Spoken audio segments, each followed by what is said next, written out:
Ah,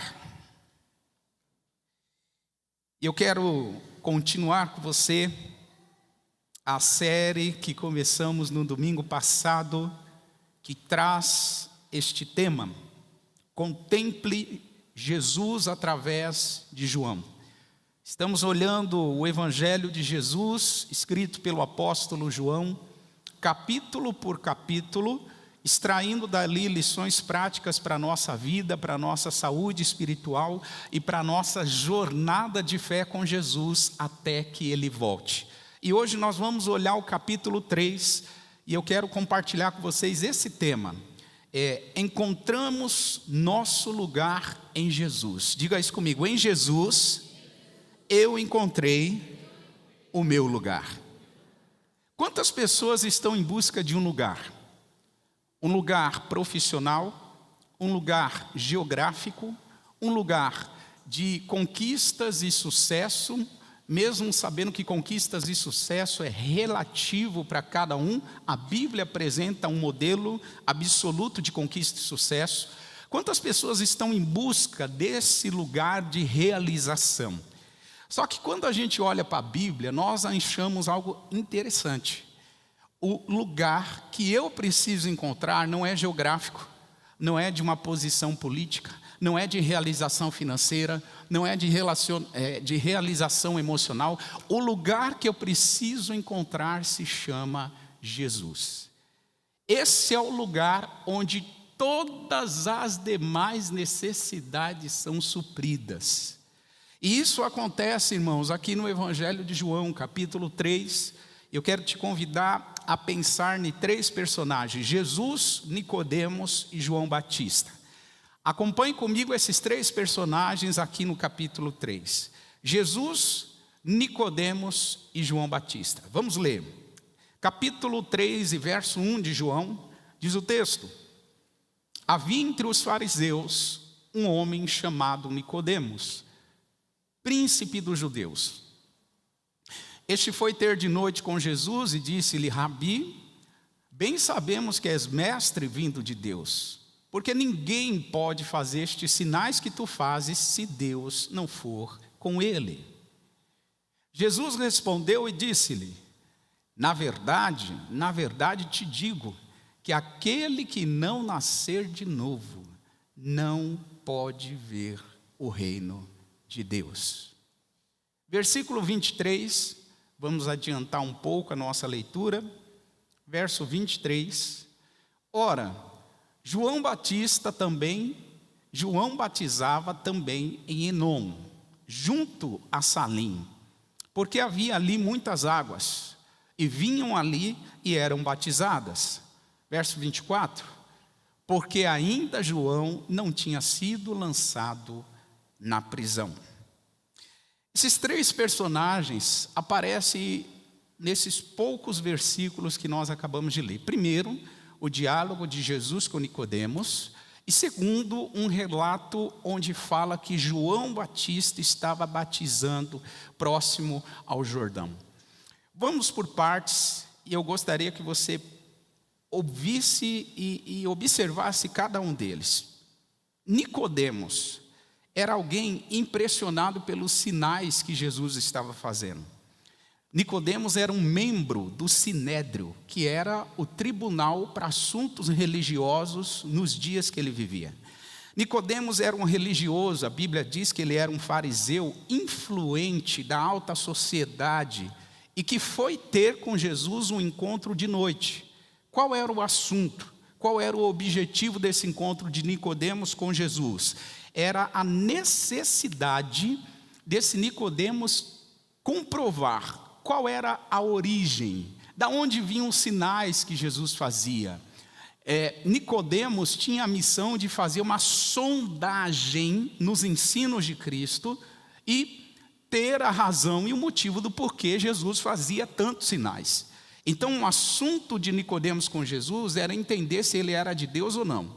Só que o assunto de Jesus para com Nicodemos era outro. Diga isso comigo: o assunto de Jesus para com Nicodemos era outro. Nicodemos queria saber a origem de Jesus e se realmente ele era alguém de Deus. Jesus, ao oposto disso, obrigado, Júlia. Jesus, ao oposto disso, ele não queria saber quem era Nicodemos. Jesus não queria saber que cadeira Nicodemos ocupava no sinédrio. Jesus não queria saber aos pés de quem Nicodemos estudou. Jesus não queria saber qual era o tamanho da fortuna de Nicodemos. Jesus queria saber apenas uma coisa: Nicodemos, afinal de contas, você é nascido de novo ou não?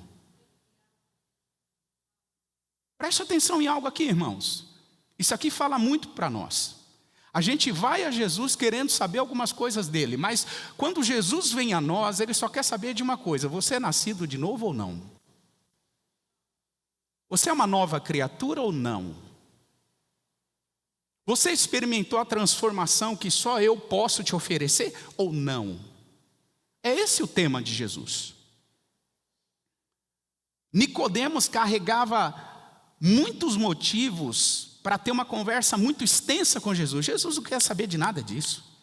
Jesus só queria saber se Nicodemos era nascido de novo. Esse era o foco da conversa de Jesus com Nicodemos. Então, o versículo 3 vai falar exatamente isso, acompanhe comigo. Jesus respondeu e disse-lhe. O que Jesus disse para Nicodemos? 1, 2, 3.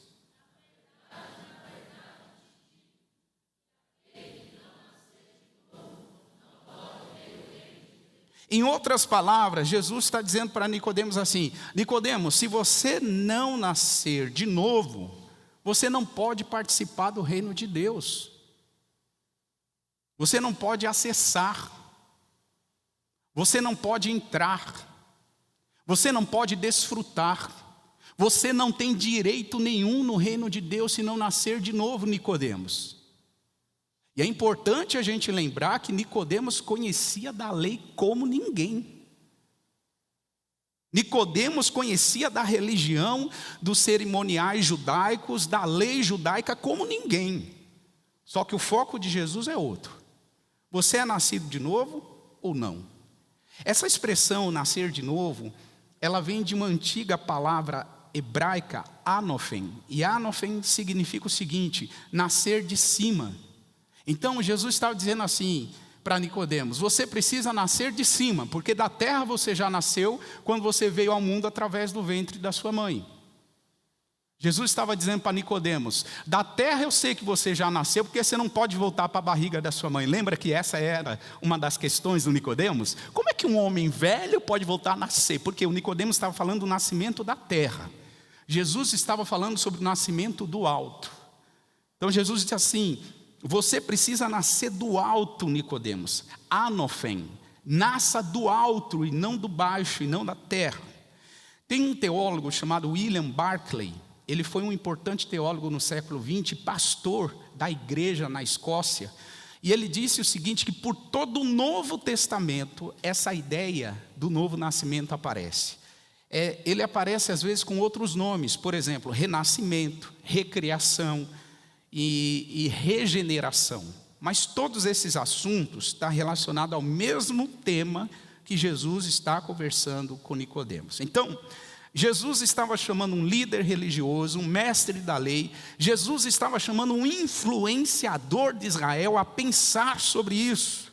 O objetivo era muito simples: trazer Jesus para o lugar que ele deveria, trazer Nicodemos para o lugar que ele deveria estar. E que lugar Nicodemos deveria estar? Em Jesus. Jesus está dizendo: Nicodemos, o lugar não é na lei. O lugar não é na sua posição de influência. O lugar que eu tenho para você não é no tamanho do patrimônio que você acumulou no banco. O lugar que eu tenho para você não é o ibope que você tem diante das pessoas. O lugar que eu tenho para você, Nicodemos, é em mim. Eu sou o lugar que você precisa estar. E Jesus está repetindo essa conversa, irmãos.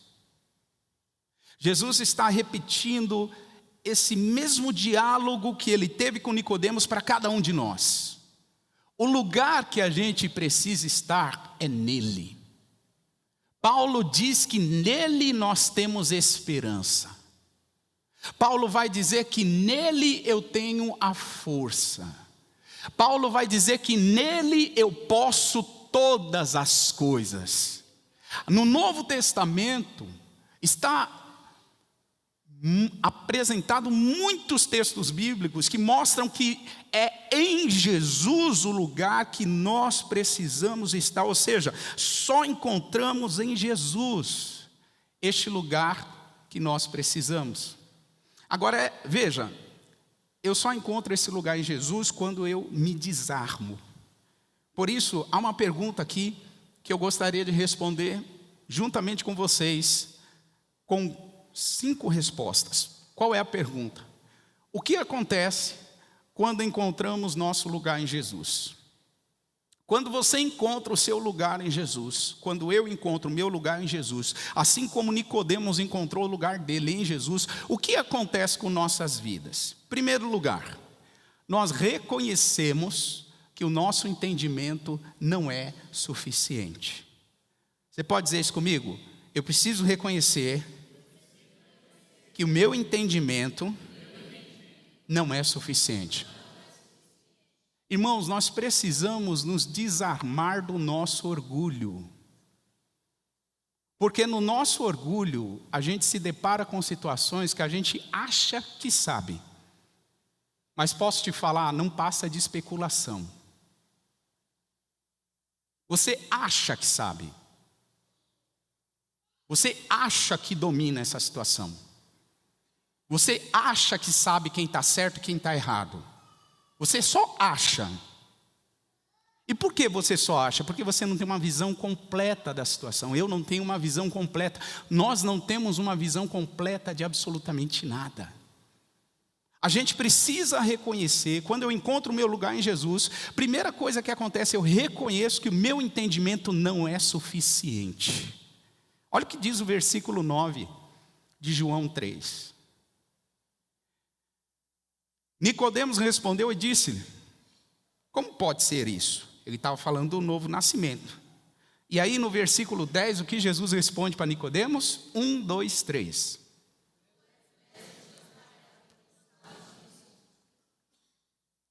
Em outras palavras, Jesus solta umas pulgas atrás da orelha de Nicodemos.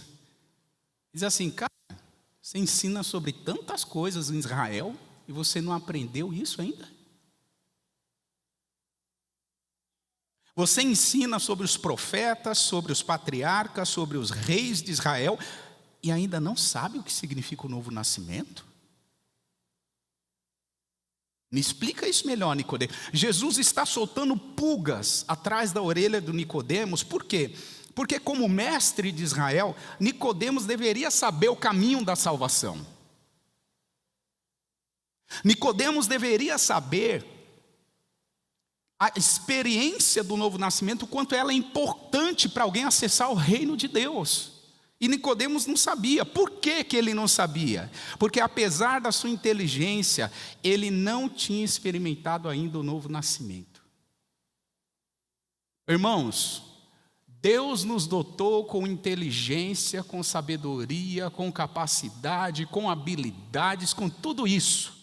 Mas o dia que você achar que isso é suficiente para você lidar com seus problemas, isso é o fim do seu cristianismo. É o fim. Por que que é o fim? Porque todo o entendimento que nós acumulamos não é suficiente para a gente encarar essa realidade que é a vida, esses desafios que é a vida. Eu acho interessante a história das sociedades, não só brasileiras, mas mundiais, quando pessoas que são defensores do ateísmo, ateus que escrevem artigos de 20, 30, 50 páginas contra o cristianismo, de repente um filho dele é pego no câncer. Primeira coisa que ele faz é esquecer a história dele e dizer: ai meu Deus, opa, como é que alguém que é ateu está chamando Deus? Cadê o senhor que escrevia 30, 40, 50 páginas de artigo? Onde está? Em alguma circunstância da vida vai ficar provado isso para nós, irmãos. O nosso entendimento não dá conta. Tudo o que você sabe não dá conta. Apesar da nossa inteligência, apesar da nossa sabedoria, apesar das nossas habilidades, nós precisamos nascer de novo. Apesar de sermos fiéis, irmãos, alguém pode ser fiel, alguém pode passar anos na igreja e não experimentar o novo nascimento? Sim, pode. Nicodemos passou décadas no judaísmo, mas Jesus falou para ele que ele ainda não era salvo. Pode alguém passar décadas na igreja e não ser salvo? Pode. Porque isso aconteceu com Nicodemos. Isso aconteceu com esse personagem que nós estamos olhando aqui. Um exemplo oposto disso é um exemplo de alguém que não era tão inteligente assim. Era o exemplo de alguém que não conhecia tanto a lei quanto Nicodemos conhecia. Era o exemplo de alguém que era bruto, rude. Mas olha que interessante, ele era alguém rendido a Jesus. E quem era esse alguém? Pedro. Olha o que a Bíblia diz em Mateus capítulo 16 e verso 15. Pedro, diferente de Nicodemos, ele tinha revelação. Quando Jesus pergunta: quem vocês dizem que eu sou? O verso 16 apresenta a resposta do Pedro. E o Pedro diz o que sobre Jesus, irmãos? E aí você conhece a continuação da história. Jesus olha para Pedro e diz o que para ele? Bem-aventurado és tu, Pedro, porque não foi carne nem sangue que te revelou. Nicodemos tinha toda aquela bagagem, mas não tinha revelação. Pedro não tinha toda a bagagem de Nicodemos, mas tinha revelação. Dá para perceber essa diferença aqui, gente?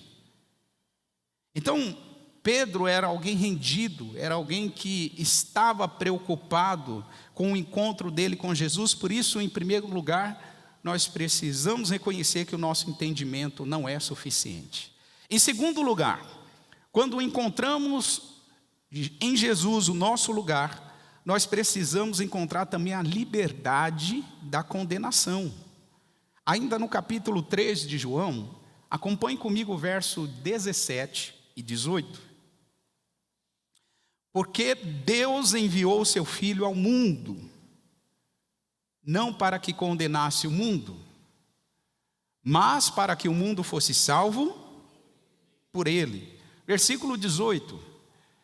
Quem nele crê não é condenado, mas quem não crê já está condenado, porquanto não crê no nome do unigênito Filho de Deus.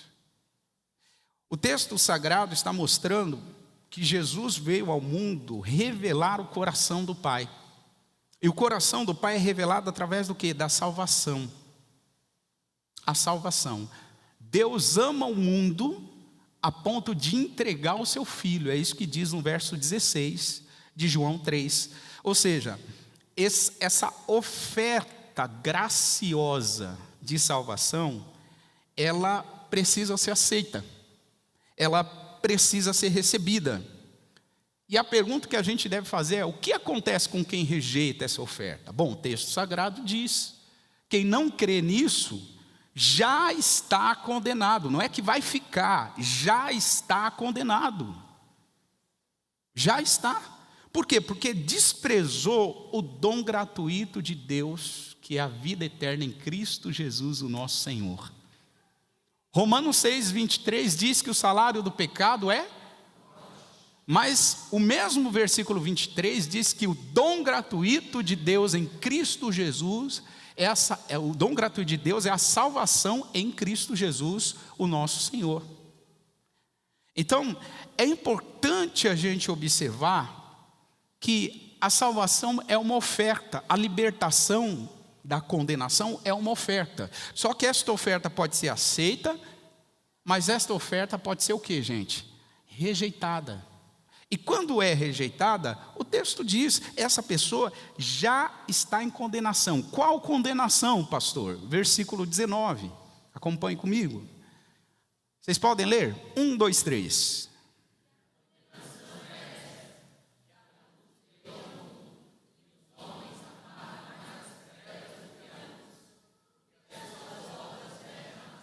Qual é a condenação? A luz, que é Jesus, veio ao mundo. Só que os homens amaram mais a escuridão do que a luz. E por que eles amaram mais a escuridão? Porque as suas obras eram más. E toda vez que alguém vai para a luz, as obras de alguém ficam nítidas. O coração é revelado. Se eu estou andando na luz, na claridade, no evangelho com você, pode ter certeza de uma coisa, meu irmão. O meu coração vai ficar revelado para você. Agora, o oposto também é verdade. Se você anda na luz, se você caminha na luz comigo, o seu coração vai ficar revelado. Porque não tem esconderijo. Não tem como se esconder. Não tem como camuflar, não tem como fazer de conta. Não tem como eu ser uma coisa aqui na luz e eu correr para a escuridão e ser outra. Se eu ando na luz, a motivação do meu coração vai aparecer.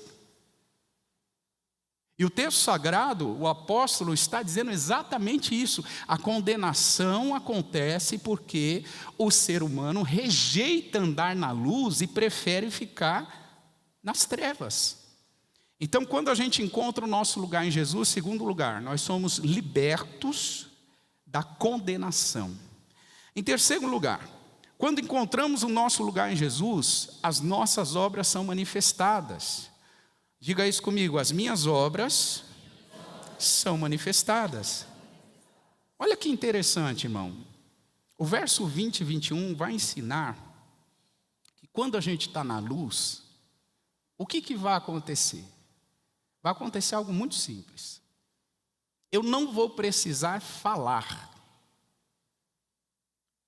Eu não vou precisar ensinar. Você vai ver as minhas obras, se são boas ou se são más.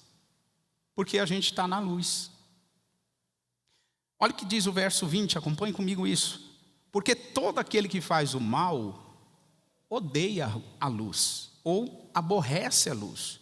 E não vem para a luz, para que as suas obras não sejam o quê? 21. Mas quem pratica a verdade, essa pessoa tem disposição de vir para onde? A fim de que as suas obras sejam manifestas. Porque estas obras são feitas em quem, irmãos? Deus. Igreja do Cordeiro, nós andamos na luz que é Jesus. Igreja do Cordeiro, se nós andamos na luz como Ele na luz está, nós temos comunhão uns com os outros e o sangue de Jesus nos purifica de todo pecado. Igreja do Cordeiro, não tenha medo de andar na luz.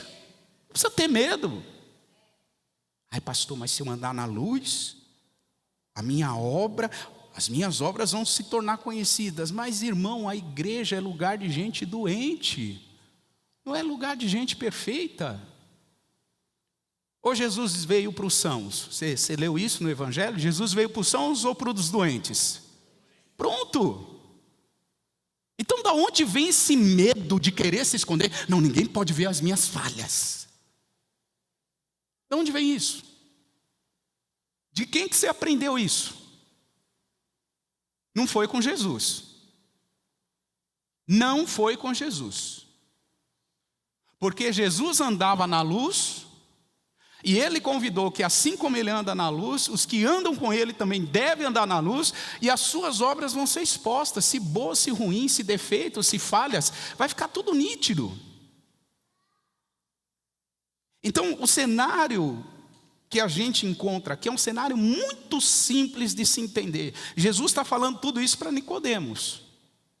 Ele está ensinando a Nicodemos. Nicodemos, que medo é esse que você tem dos outros enxergar suas imperfeições?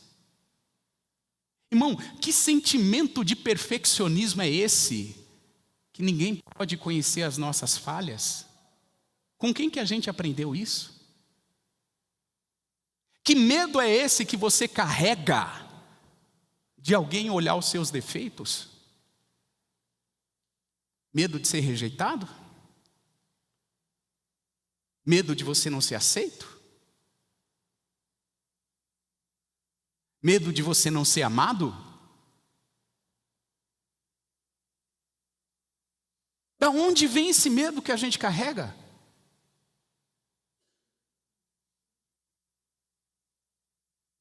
A palavra de Deus em 1 João diz que o perfeito amor de Deus lança fora todo medo. Sabe o que isso significa, irmãos? Eu não preciso ser amado, eu já sou amado por Deus. E por já ser amado por Deus, eu não tenho medo de rejeição. Por isso, irmãos, como é bom viver na luz, honestamente, dizer, esse aqui sou eu, cara. Esse aqui somos nós. Tem uma série no Netflix que o nome é This Is Us. Esses somos nós. E cara, que série interessante. Sabe por quê? Porque eles não escondem quem eles são, eles não escondem os defeitos da família, eles não escondem as marcas, eles não escondem os traumas, eles não escondem os seus vícios, eles não escondem nada. Eles dizem assim, esses somos nós. Agora tem gente que anda com Jesus que não quer mostrar quem Ele é. Nós queremos andar com Jesus e esconder as nossas falhas? Com quem a gente aprendeu isso, irmão?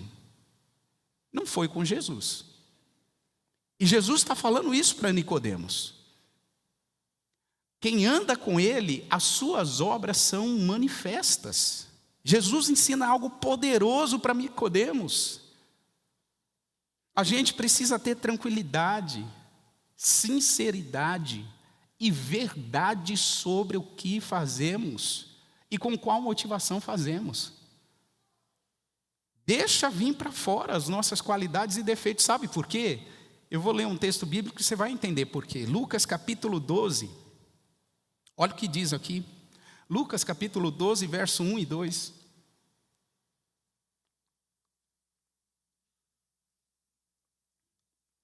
Ajuntando-se, entretanto, muitos milhares de pessoas, de sorte que se atropelavam uns aos outros, começou a dizer, quem começou a dizer? Jesus. Ele começou a dizer aos seus discípulos, cuidado. Essa palavra acautelai-vos é isso. É como se Jesus estivesse dando um alerta. Assim, cuidado. Abre o seu olho. Cuidado. Primeiramente com o fermento dos fariseus. Que é o que, gente? A hipocrisia. Fazer de conta de algo que não é real. Esconder a realidade com medo da reação das pessoas. Jesus falou, cuidado. Versículo 2, porque não há nada encoberto que não haja de ser, e não há nada oculto que não haja de ser, ou revelado. Jesus está falando para os discípulos dele, pessoal, não tenham medo de andar na verdade. Porque quem toma conhecimento da verdade sobre quem você é, vai ter contato com isso e ponto. Se você tem qualidades ou defeitos, ponto. Agora, se você camufla, esconde, oculta alguma coisa, mais cedo ou mais tarde aquilo ali vai ser revelado. E a tensão, a energia que se ocupa para esconder uma coisa é muito grande. Isso cansa, isso fadiga, isso tira o vigor espiritual de alguém. Por isso que Jesus está dizendo, não há nada oculto que não haja de ser revelado, não há nada encoberto que não haja de ser descoberto. Então, Jesus está falando em outras palavras, quem encontra nele o seu lugar, essas pessoas terão as suas obras manifestadas. Manifestadas. Em quarto lugar, quando a gente encontra o nosso lugar em Jesus, nós agimos com sabedoria quando tentam semear rivalidade. Diga isso comigo. Eu preciso agir com sabedoria quando tentarem semear rivalidade. Olha o que diz o versículo 26 de João 3. E foram ter com João e disseram, esses aqui são os discípulos de João Batista falando para ele, tá? Rabi, aquele que estava contigo além do Jordão, do qual tu deste testemunho, a gente viu ele batizando. E todos vão ter com ele. Perceba aqui algo, irmãos. Os discípulos de João Batista chegam a João Batista e diz assim, João, nós vimos aquele homem de quem você falou batizando do outro lado do Jordão. E João, não para por aí não, viu? Eu imagino a cena. Não para por aí não, viu, João?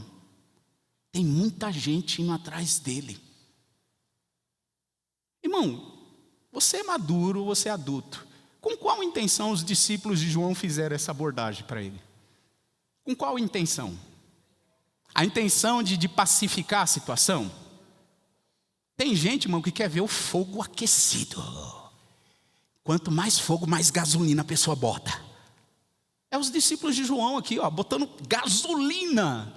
Botando, como diz o ditado popular, pilha no João Batista, para o João Batista ir lá tirar satisfação com Jesus. E aí, por que você está batizando? Mas sabe o que me impressiona? A maturidade da resposta do João Batista. Olha o que diz o versículo 27. João respondeu e disse o que, gente?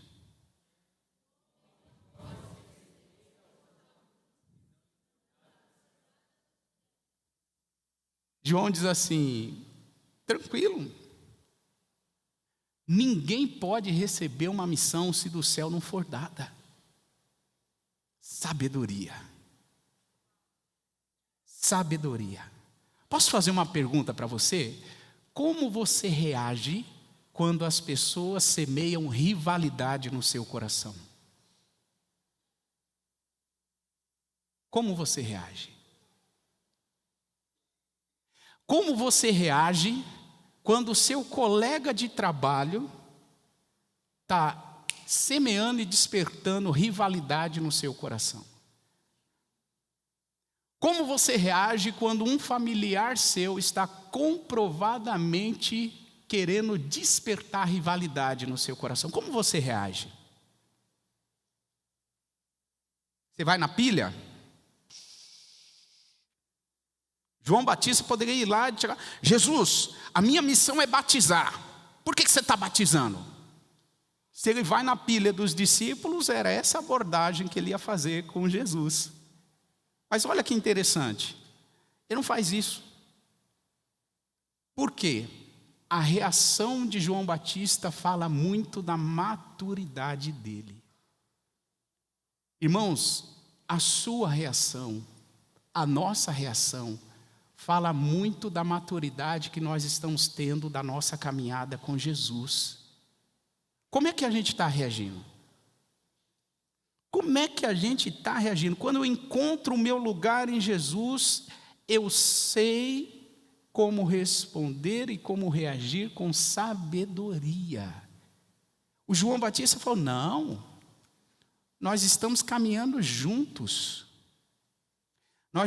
Eu sou aquele que prepara o caminho para a vinda do Messias. O João Batista desconstrói qualquer estratégia de rivalidade, porque ele entendia isso. Ele entendia quem ele era, ele entendia quem Jesus era, e ele não coloca aqui nenhum tipo de obstáculo. Nenhum tipo. A resposta de João é fantástica. Ele diz, ninguém pode ter nada se não for dado por Deus. É isso que ele diz aí no versículo 27. Então, pense nisso. Quando as pessoas estimulam a rivalidade, como é que você reage? Isso vai falar muito da sua maturidade. Quinto ponto.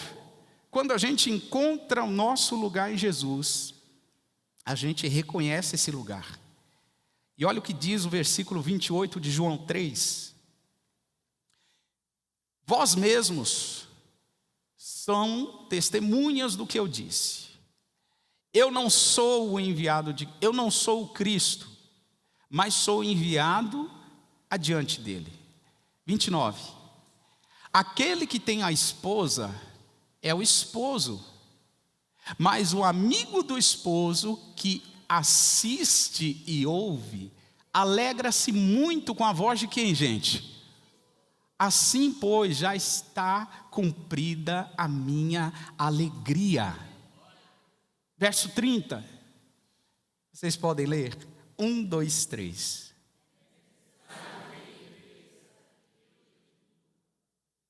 João Batista está dizendo assim: Jesus é mais importante que eu. Ei, irmão, em uma sociedade onde todo mundo estava se brigando para ver quem era o mais importante, aquela disputa, aquela rivalidade para ver quem era mais importante, João Batista desarma todos e disse: ele é mais importante do que eu. Não é sobre mim, é sobre ele. Não é sobre nós, é sobre ele. Não é sobre os meus problemas, as minhas circunstâncias, as minhas dores, os meus traumas, as minhas rejeições, é sobre ele. João Batista aponta para Cristo. Por quê? Porque ele encontrou em Jesus o lugar dele. Ele ilustra aqui: Jesus é o esposo, a noiva, que é a esposa, é a igreja, e ele não passava de um amigo do noivo. João está lembrando aos seus discípulos com isso que ele sabia quem ele era e também que ele sabia quem Jesus era. Em outras palavras, João sabia o seu lugar. Irmão, deixa eu te perguntar algo: será que a gente sabe realmente o nosso lugar? Será que a gente sabe realmente o nosso lugar? Ou a gente está tentando ocupar um lugar que não é nosso?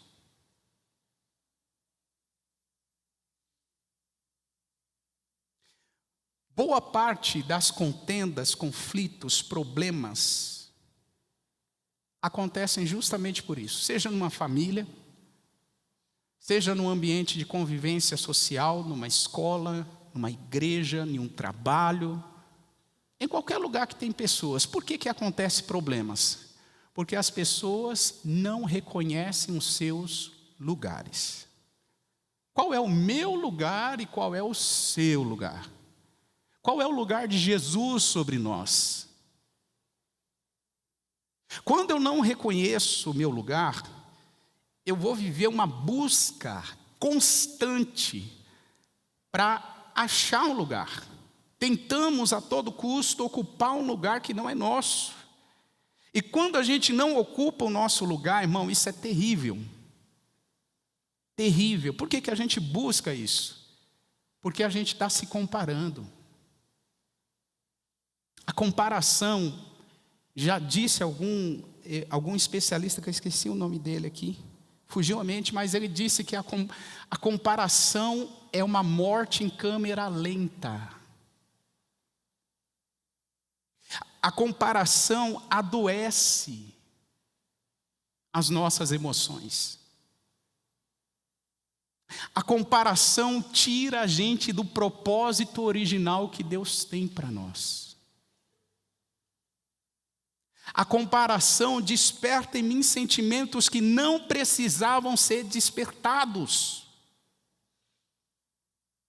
O João Batista está dizendo em outro lugar: eu não me comparo com Jesus, eu sei quem ele é, eu sei quem eu sou, eu sei qual é a missão dele, eu sei qual é a minha.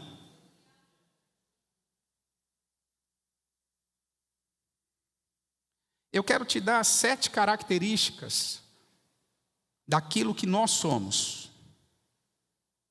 E aí eu termino com isso. 1 Pedro capítulo 2, versículo 9 e 10. Acompanhe comigo 7 características do que nós somos.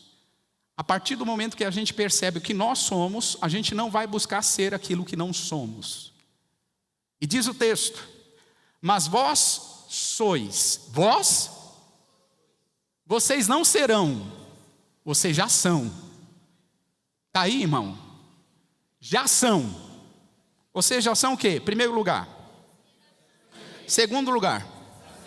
Terceiro lugar. Quarto lugar. Para um pouquinho. Daqui a pouco vem as outras três, mas para aqui.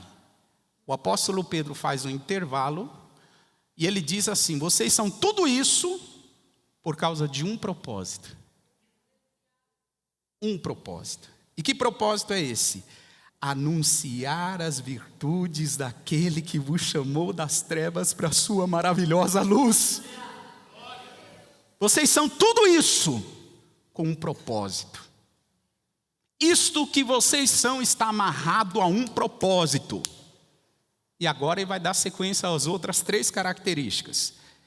Ele diz, versículo 10: vós que em outro tempo não eram povo, mas agora são povo de Deus. Que em outro tempo não tinham alcançado misericórdia, mas agora vocês... Irmão, pega isso para a tua vida. Nós somos a geração eleita, o sacerdócio real, a nação santa, o povo adquirido. Nós somos povo de Deus e nós alcançamos misericórdia pela graça do Pai. Nós somos. Isso aqui eu não vou ser, eu já sou. Isso aqui você não será, você já é. Já é. Então, vamos trabalhar com o que nós somos? Alguém diz amém? Vamos trabalhar com aquilo que nós somos? Simples assim. Nós somos isso para anunciar a virtude daquele que nos chamou das trevas para a sua maravilhosa luz. Esse é o nosso chamado, esse é o nosso propósito. Pastor, quando a gente encontra o nosso lugar em Jesus, o que acontece? 3 coisas e eu estou finalizando. Pode passar, por favor, Amanda. Número 1, você pode ler? Número 2. Número 3. Irmão, quando você encontra o seu lugar em Jesus, você desfruta da vida abundante. Sabe o que é vida abundante? Pensa no oposto da palavra abundante. Vida escassa. Quando você encontra o seu lugar em Jesus, você desfruta de uma vida que não tem escassez. E aí, por favor, não reduza isso apenas à questão financeira. Quando a gente encontra o nosso lugar em Jesus, nós temos abundância em todas as áreas da nossa vida. Seja financeira, seja emocional, seja física, seja nos relacionamentos, seja no trabalho, seja no casamento, seja no relacionamento com filhos. Nós temos vida abundante, nós desfrutamos disto, porque a gente encontrou nele o nosso lugar. Em segundo lugar, nós desfrutamos da liberdade da condenação. Ou seja, eu não estou mais debaixo de peso, eu não estou mais debaixo de culpa. Eu já fui perdoado, eu já fui lavado pelo sangue do Cordeiro. Sobre mim não há peso de culpa, sobre mim não há peso de maldição, porque Cristo levou sobre si na cruz todas as minhas maldições. O castigo que me traz paz estava sobre ele, pelas pisaduras dele eu fui sarado. Eu não estou debaixo de condenação. Quando eu encontro em Jesus o meu lugar, eu desfruto de vida, eu desfruto da liberdade da condenação e eu desfruto de satisfação plena. Plena. Sabe o que a Bíblia chama de satisfação plena? Ela usa uma palavra. A palavra se chama contentamento. Uma pessoa satisfeita é alguém contente. Pastor, essa pessoa não passa guerra? Passa, irmão, mas ela está satisfeita. Porque ela sabe que até as guerras estão contribuindo para forjar ela mais dependente de Deus.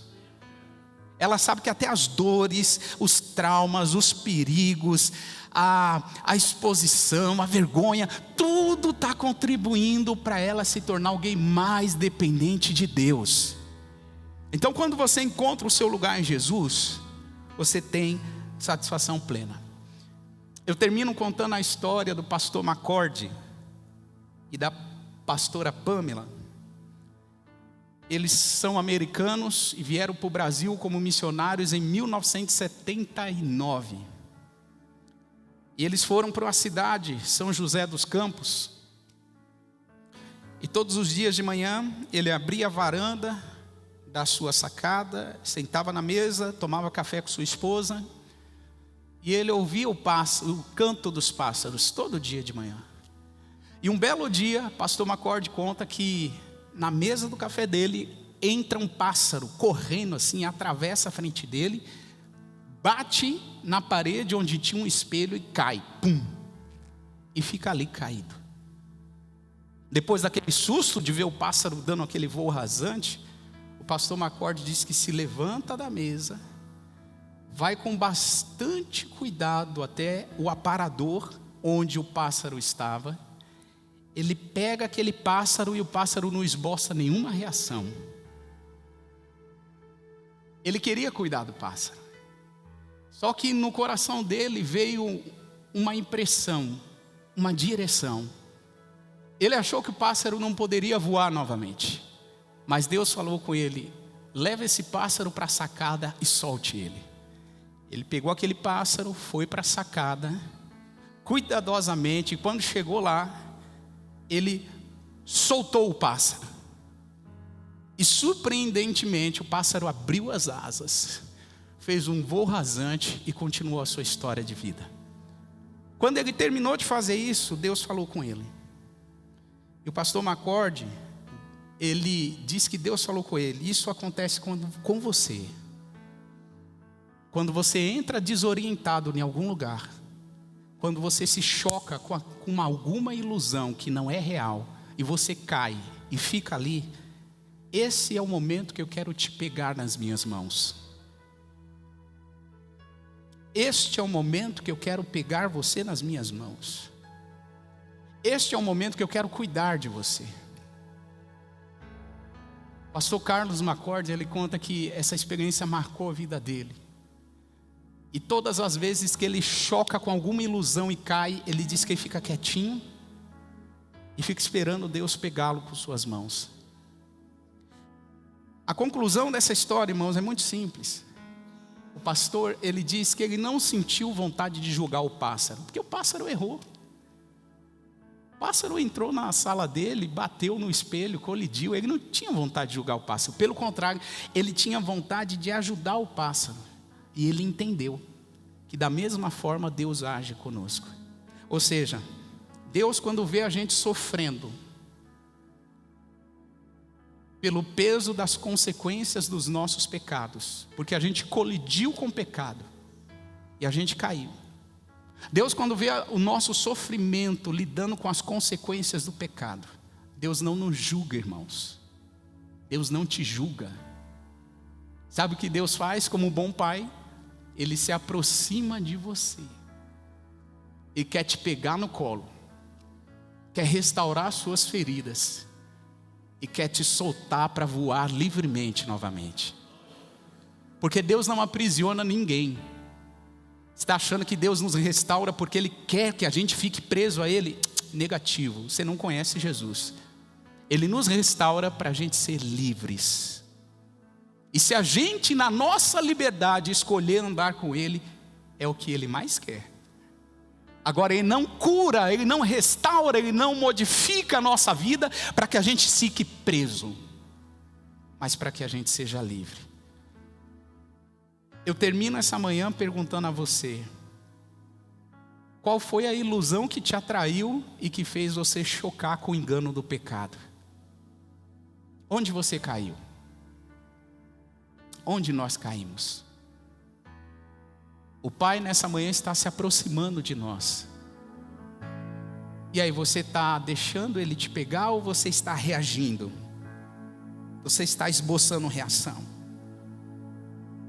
Porque alguns de nós, irmãos, o orgulho não deixa a gente ficar quietinho. O orgulho não deixa a gente ficar quietinho e simplesmente dizendo: Senhor, eu estou aqui. Alguns de nós carregamos tanto orgulho que Deus se aproxima, a gente começa a se bater, a ficar ansioso, inquieto.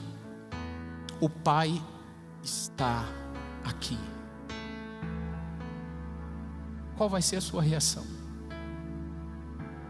Nicodemos, é necessário você nascer de novo, para que você entre no reino dos céus. Igreja de Jesus, nós precisamos nascer de novo. Porque se a gente não nascer de novo, irmão, podemos passar nossa vida na igreja, a gente não vai ver o reino de Deus. Pai, obrigado pela sua palavra, obrigado pela sua direção, pela sua presença, pela sua vida em nós. Obrigado, Senhor, porque a tua palavra é viva e eficaz. Ela por si só tem poder de transformar a nossa mente e as nossas emoções. Por isso, Pai, eu te peço que nessa manhã a tua palavra, que penetra como espada afiada de 2 gumes, ela toque no nosso coração, ela toque na nossa alma, ela nos convença de que precisamos nascer de novo. Pai, nós não queremos ser religiosos, nós não queremos ser pessoas presas à religião, nós queremos ser filhos do Senhor. E filhos desfrutam de liberdade. O filho que é aprisionado, ele não é filho, ele é um escravo. E o Senhor não nos chamou, não nos salvou, não nos libertou para que a gente seja escravo. O Senhor nos chamou para sermos livres. Porque se o Filho nos libertar, verdadeiramente somos livres.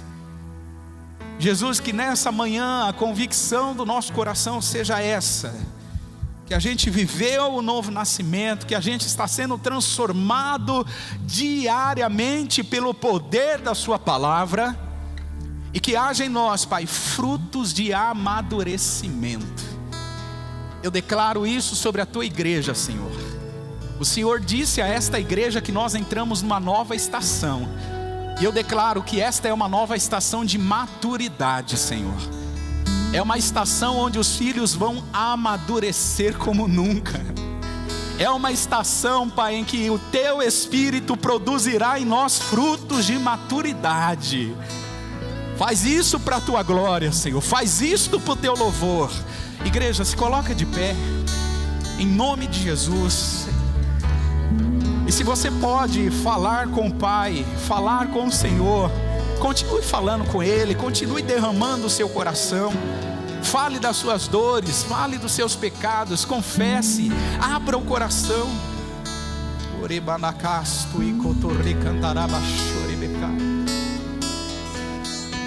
Faz, Jesus, faz.